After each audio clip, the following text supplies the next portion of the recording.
контрабанданын мекен экенин дүйнө коомчулугу билет, анан кыргыздын коомчулугу билет, анан биз билебиз. Тилекке каршы сиздер билбейт экенсиздер. Бүгүнкү баяндамаңыздардан айтып атасыңар да Кыргызстанда контрабанда бар, бирок контрабандисттер жок. Biz издеп атабыз, biz иштеп атабыз. Болду. Башка эч нерсе унуккан жок. Мына бул жакка келген материалдарды карадым. Башкы прокурордун орун басары Нурлан Дардаңов жазыптыр. 2017-2018, 2019 жылдын 1-жарылымында бир гана контрабанда боюнча кылмыш иши козголду. Ал дагы 2017 жыл 22 килограмм алтын менен Манас аэропортунан Бакыт уулу Нурис деген бала кармалып, УКМКга барып, анан жок болуп кетти. Айтып бериңизчи, ушул кылмыш иши эмне болгон? 2017, 18, 19 жыл бирге кылмыш иши козголду деген туура эмес маалымат. 2017 жыл 185 кылмыш иши козголгон, 2018 жыл 199 кылмыш иши козголгон, 2019 жылы 197 кылмыш иши козголгон. Сиз ким болосуз? Мен башкармалыктын башчысынын орун басары Исмаилов. Анда сиз Нурлан Дардаңовдун жазган немесин жокко чыгарып атпайсызбы? Жок, ал конкретно бир эле түрү алтын боюнча болуш керек, жазылган болуш керек. Ошол боюнча. Контрабанда боюнча бир гана кылмыш козголду деп атпайбы? Жок, бир эле кылмыш эмес, контрабанда боюнча мен Жок, мен калп айтып атамбы же Дардаңов калп айтып атабы? Ал жерде алтын боюнча айтылган болуш керек. Ошон үчүн ошондой берилген маалымат алтынга байланыштуу контрабанда болуш керек. Ошол иштин эмнеси менен бүттү? Сурооңузга түшүнбөй калдым. Ошол иш контрабанда менен 22 килограмм алтын этегине чыктыбы? 22 килограмм боюнча биз ГКМнын төрагасынын орун басчысы Алиев. 22 килограмм боюнча бизде материал жок, 12 килограмм боюнча материал бар. 12 килограмм боюнча сот решениясы менен штраф болуп чыгып кеткен. Булар кайталап отуруп койдум. Меники токтотуп тургулачы убактымда, шуулдатпай. Токтойт, кошуп беребиз. Эй, Кошуп беребиз. тургуч алдар деген эмени? Сиз сүйлөгөн сайын убакыт кетип берет, кошуп беребиз.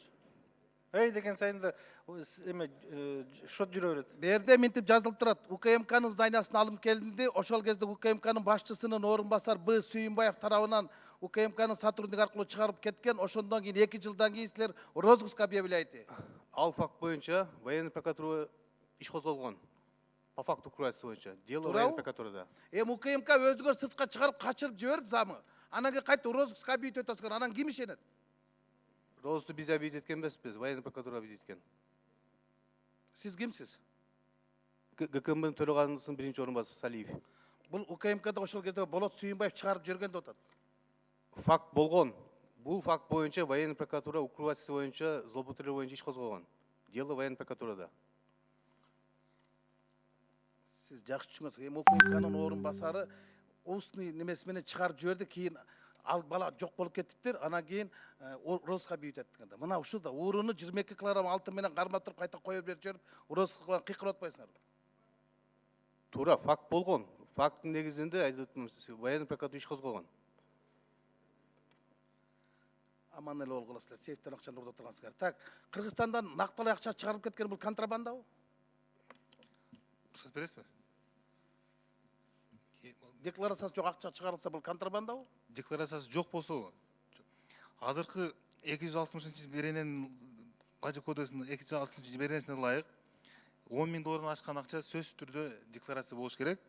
Анан чектөө $10.000 ашкандан кийин декларация кылгандан кийин чектөө жок. Канча алып чегип кетет, канча Каржы полициясы азаттык иликтөөсү боюнча жооп бергенде Кыргызстандан $932 миллион акча чыгарылып кетти. Бул контрабандага киреби, кирбейби? бул банковский перевод болгон. А кечеги пачкаланган акчалардын чыгып кеткени, Ал боюнча мен жооп аэропорттон чыгып кеткен видеолор жөнүндө 260 статьянын негизинде $10.000 ашкандан кийин сөзсүз түрдө декларация жазылат, чектөө жок. Чектөө жок. Бул сизге тиешелүү суроо эмес, сиз отуруңуз, ички иштер министри жооп бериш керек. Манас аэропортундагы бир таңга акчаны көтөрүп кетти, Керимовду өлтүрүп. Ошону сурап атам. Ички иштер министриге айтыңыздарчы ушул. Бир таңга акчаны көтөрүп келатат. Керимовду өлтүрүп салды. Ал кылмышта 20 секунд бергиле. 30 жеп койду булар. 20. Урматтуу Рыскелди Чиновекович, ички иштер министри аэропорттун ичинде иштебейт, биз сыртындабыз. таможня жактардагы, паспортный контроль жактарда Өлтүргөндө сырттан өлтүрбөдү, иштебейбиз. аэропорт сыртынан. сыртында. Силерге кирбейби ички истер? Сыртын биз карайбыз. Ошо эми сырттан өлтүрбөдү. Бул боюнча Сыртын эмне биз. Адам өлтүрүү фактысыны ички иштер министрлиги карайт. Да, а контрабанда ал жак бизде. Ошо кылмыш иши боюнча айтып койсоңуз, Бизде бүгүнкү күндө, бүгүнкү күндө бизде контрабанда, коррупция жана должностной кылмыштар жок да, экономический кылмыштар. Бизде жок бүгүнкү күндө. Бурмалуу мен убактым бар жок болсоңор дем. Каштар Астаханов, жанагы аэропорттогу убийство болбоду, ошо боюнча айтып койсоңуз, ошону сурап атат. Убийство боюнча сурап атасызбы? Ооба. Ал убийство боюнча бүгүнкү күндө биз тергөө жүргүзүп атабыз. Өзүңүздөр билгендей, мен маалымат өткөндө бергенмин.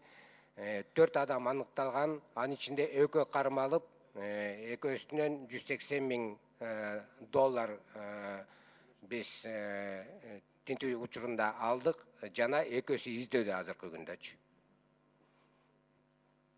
Акчалардын азыркы күндө тергөөнүн эмеси болгондуктан, купуя сыры болгондуктан каяктан экенин кийин айтып беребиз. Кийин укпайдыраак болсо дейм. Деги жалпы кылмыш топтун айтсачы, мына 100 миллион доллар менен Арпачиев кармалды, 14 жыл алды. 200 миллион менен Чалабаев кармалды, 5 жыл алды. $5,000 кылган УКМКнын немесине 50,000 сом штраф салдыңар дагы, Жусуп Иманалиев 3